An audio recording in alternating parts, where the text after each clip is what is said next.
Joo, jotakin pitäisi tehdä taas tälle Opelille ja kaikenmoista tässä on kyllä tehty jo tuolle tekniikalle ja sinänsä se puoli on jo kohtuu kunnossa, mutta englanninkielisissä videoissa sanottaisiin, että meidän pitää nyt puuttua tähän elefanttiin tässä huoneessa niin sanotusti ja sen takia mulla on tämä apukuskin ovi tässä auki, koska saatatte ehkä muistaa, että täällä on tämä jäätävä lommo tässä ovessa.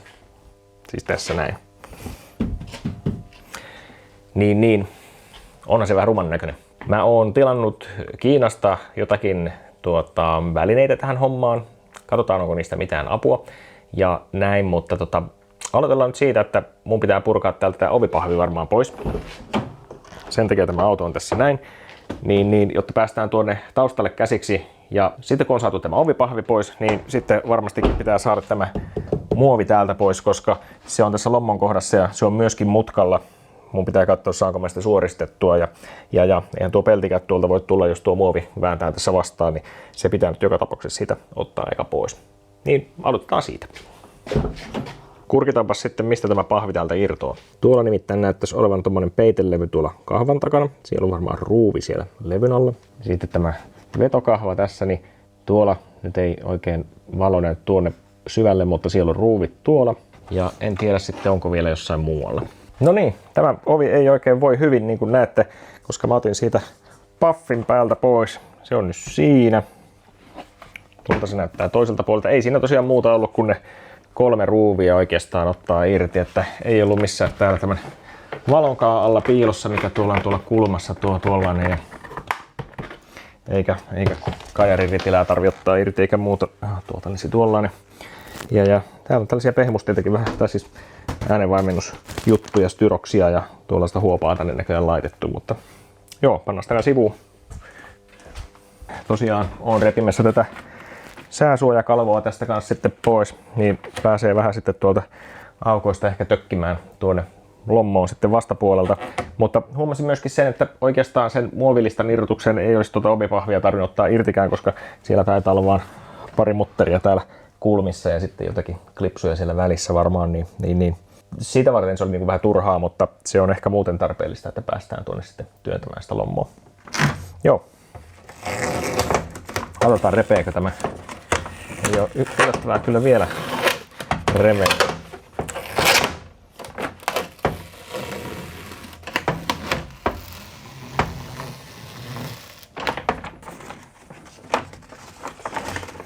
Noin toi kahvan avausmekanismi.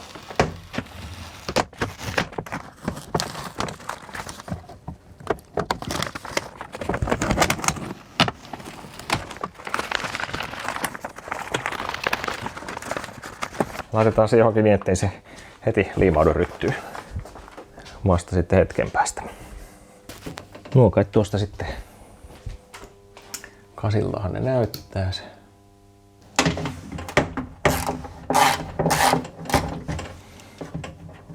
Sitten toivotaan, että mikään ei katkea, kun näitä irrottaa. Vähän tylsä, jos se katkeisi tonne. Ja tämmöset jännät kupumutterit.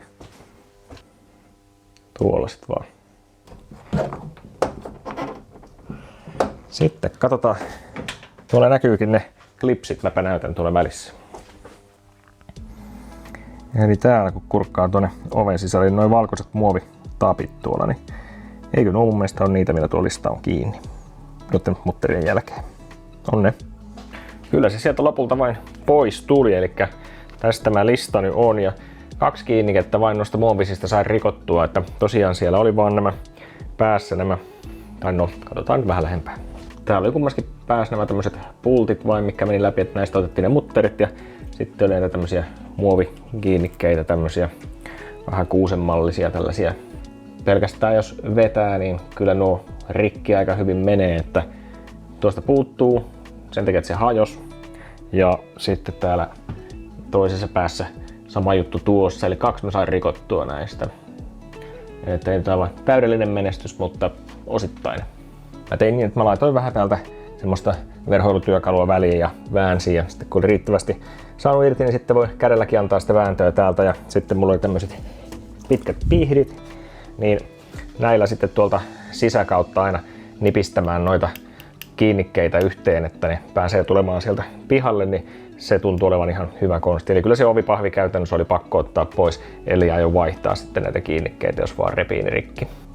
Mä ajattelin, että mä alan nyt niinku sitä isompaa muotoa tähän hakemaan ensin kohdallensa, eli koitetaan nyt tehdä semmonen niinku alkuveto, että saisi tämän niinku muodon vähän lähemmäksi oikeeta. Mä en tiedä yhtään, kuinka tämä onnistuu, mutta jos olette nähnyt sen mun Opel Amperan lommonkorjausvideon, niin sehän onnistui lopulta ihan hyvin, mutta sen oli paljon pienempi lommo, mitä tässä on. Se oli semmonen kuoppa, semmonen oikeastaan vain, tää on niinku oikeasti tämmönen niinku kraateri, niin.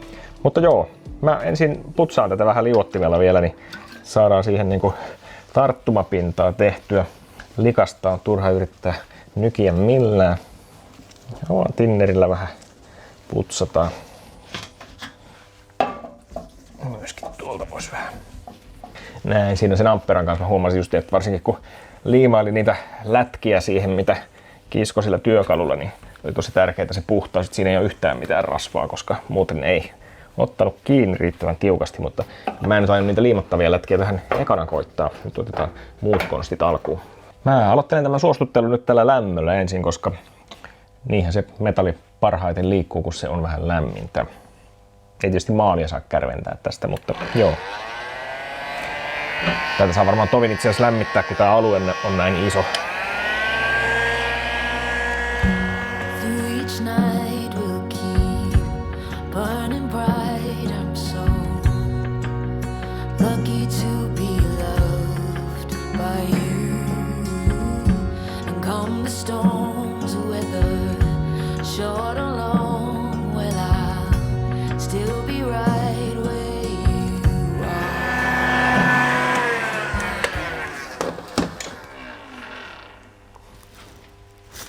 Mihinkä mä laitoin sen työkalun? Tuolla. Joo, ensimmäinen työkalu olisi imukuppi, johon on liitetty tämmönen vetovarsi sitten, ja otetaan siitä tuo suoja pois päältä ja katsotaan, onko tästä mihinkään. Tässä on oikein tämmönen pumppumekanismi. Näin. En saa sillä hyvin kiinni. Tämähän voi jopa vähän tarratakin tähän. Kattokaa. Kyllä tällä jotakin tekee.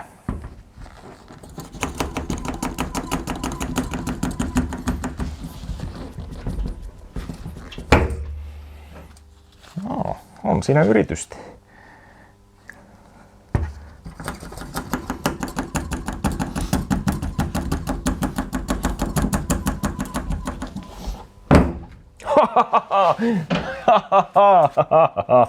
Mitäs tuosta sanotte?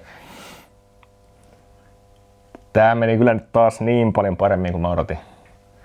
Aivan mahtavaa. Se ponnahti siis. Tuo lämpö teki tehtävänsä ja tämä imukuppi siis, mä oon nyt aivan järkyttynyt tästä. Tämä aivan oikeasti toimi näin hienosti. Siis, wow. On tässä nyt vielä muuta tekemistä, mutta tämähän on niinku tällä yhdellä jutulla nyt tämä niinku parani jo niinku 60% tämä tilanne tässä. Täällä on nyt sitten kaiken muista, mutta että mä menin just niin kuin mä lupasin, että vedetään tämä vain tästä tämä. Ja kuka tuolla vakoiluu tuolla ikkunan takana, joo. Lähti kuule hyvin, kun mä tällä imukupilla verin, kun olin ensin lämmittänyt. Mäpä yritän nyt tätä samaa metodia vielä tuohon kohtaan. Tää ei nyt ole ihan ehkä optimaalinen tuohon, mutta koska mä luulen, että tuossa on sen verran nyt tuota ryppyä tuossa kohtaa, että se ei välttämättä tuosta jaksa sen takia ponnahtaa, kun tämänkin pitäisi vähän niin kuin liikkua oikeastaan niin kuin ensin tai ainakin samaan aikaan, mutta kokeillahan voi. Ja vaihdetaan sitten välineet, jos ei onnistu.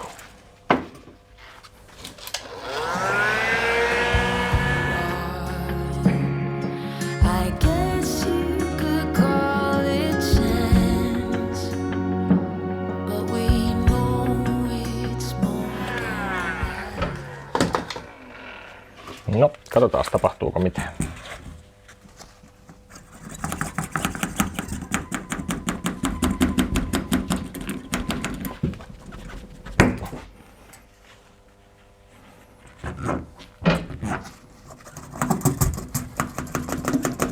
Ottaako se tuohonkin kiinni? Näköjään. Aika hyvä tämä imukuppi on.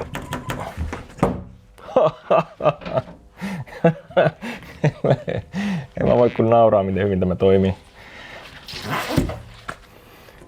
Se nappasi tuostakin noin hyvin. Voi pojat. On kyllä aika työkalu. Aikamoinen työkalu on kyllä. Mä koitan tuosta vähän vielä.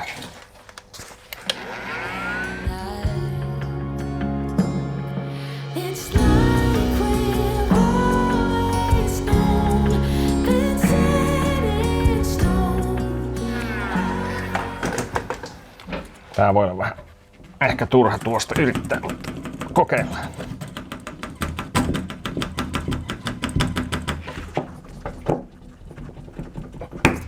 Ohohoho. Mies vain lentää. En tiedä muuttuko. No voi olla, että vähän parani kiinni. En ole aivan varma tuosta nyt. Voitan vähän tuosta vielä. Katsotaan, jos mä saan se siihen kiinni.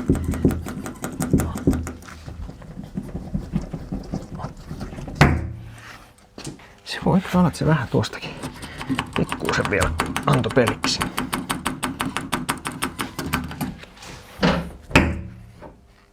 Hyvä.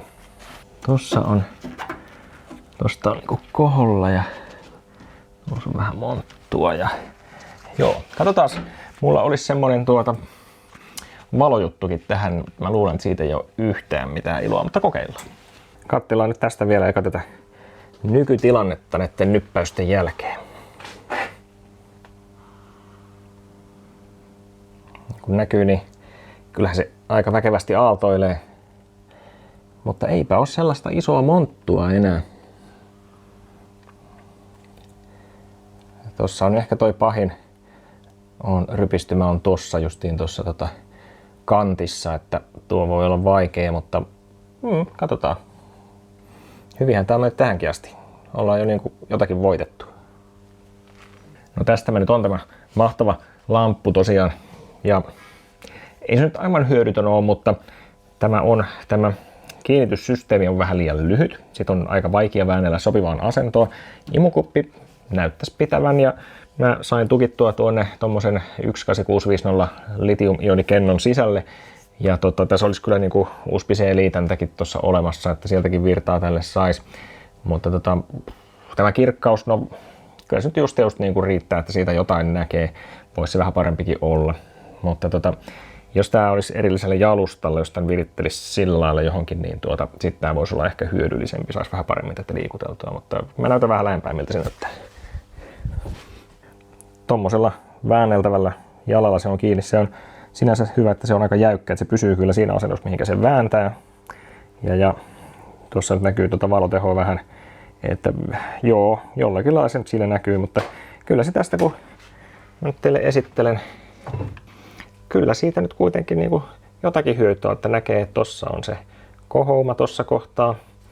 Kyllä noita pystyy vähän noita viivoja tässä lueskelemaan sitten, että mistä ne ongelmakohdat löytyy. Tossa näkyy hyvin tuo painauma tossa esimerkiksi. Kyllä siitä jotain iloa on. Hinta oli varmaan joku parikymppiä, niin tietysti en aivan mahdottomia odottanutkaan.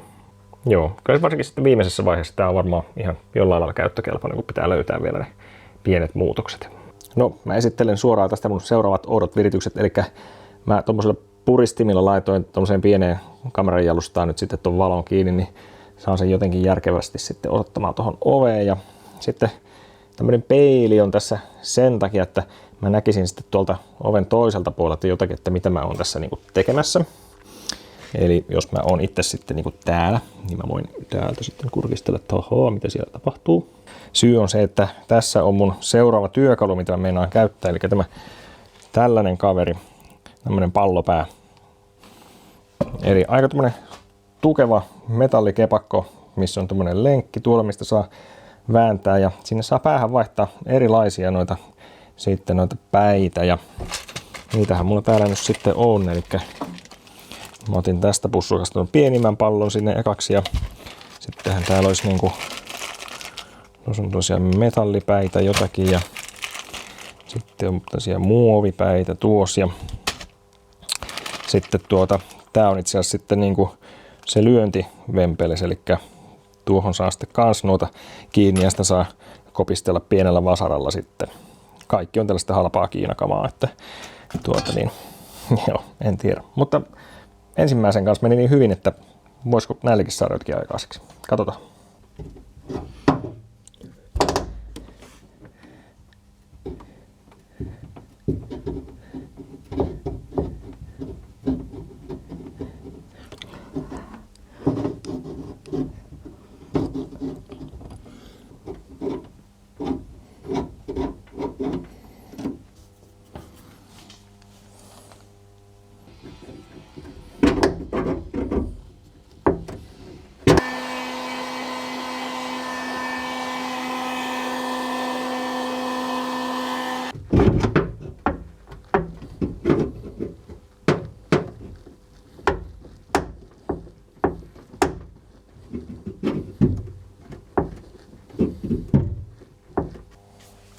Mä niin kuin vähitellen vähän paranisi.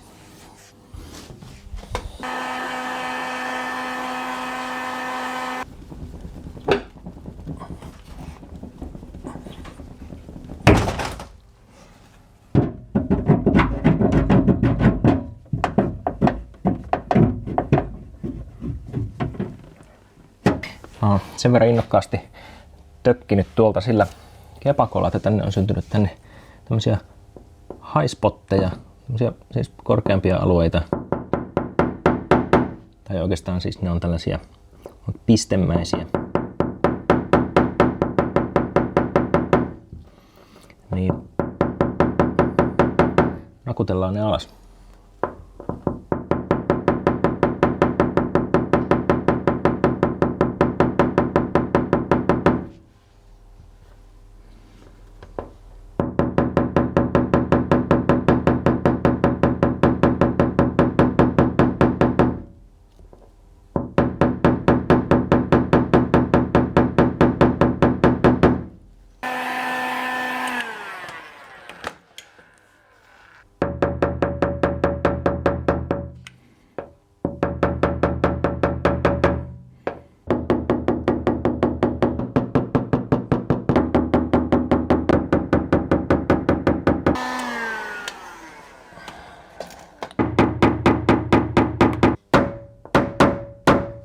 Siinä kun mä olin aikani naputellut ja väännellyt peltiä, niin otimme sitten lopulta käyttöön nämä liimattavat lätkäkit taas, mitkä on aiemmin jo ihan toimiviksi todettu, ja taas vähän sieltä putsailua ensin ja sitten vaan tosiaan kuumaliimaa kiinni noihin. Noihin oli semmoinen oma musta kuumaliimapuikkonsa, mikä tuossa satsin mukana tuli, mutta tämäkin tietysti sitä halvinta halpaa ja silti jo ainakin toista kertaa tätä ihan menestyksekkäästi tässä käytetään. Ja että tuossa on tommonen käsityökalu, millä saa sitten nypättyä noita sitten kun liima on kuivunut niin tuosta ylöspäin, ja kylläpä sieltä aina pikkuhiljaa vähän jotakin saa aikaiseksi, mutta mikään kauhean nopea työkalu tämä ei kyllä ole. Mutta tämän tiettyihin paikkoihin tämän sai asemoitua paremmin kuin sen ison imukupin, sehän ei semmoisiin pieniin muotoihin niin kuin sovellu, ja enkä mä oikein sillä kepakollakaan aivan joka paikkaan hyvin saanut, niin joihinkin kohtiin tämä oli niin kuin hyvä lisä kyllä sitten vielä. Mä opin myöskin sellaisen asian, että jos on oikein kuuma auringonpaiste pihalla, niin silloin tämä ei toimi kauhean hyvin, koska se pelti on niin kuuma, että se liima ei tahdo kunnolla kovettua siihen, niin se oli pikkasen hankalaa, että vähän mitä ilta meni pitemmälle, niin sen paremmin se rupesi sitten onnistumaan täällä pihalla tehtynä tämä samainen homma, että ei kannata välttämättä kaikkein kuumimpana päivänä tätä hommaa tehdä. Mä tässä samalla sitten kun nypin noita peltiä, niin vähän myllyttelin sitten tätä ovea ja varsinkin sitä lommon kohtaa, missä oli sitten niitä naarmuja eniten, mutta muutenkin vähän muualta sitten virkistelin tuota pintaa tuosta, niin sillä sai kans kyllä ihan tuntuvan muutoksen tuohon.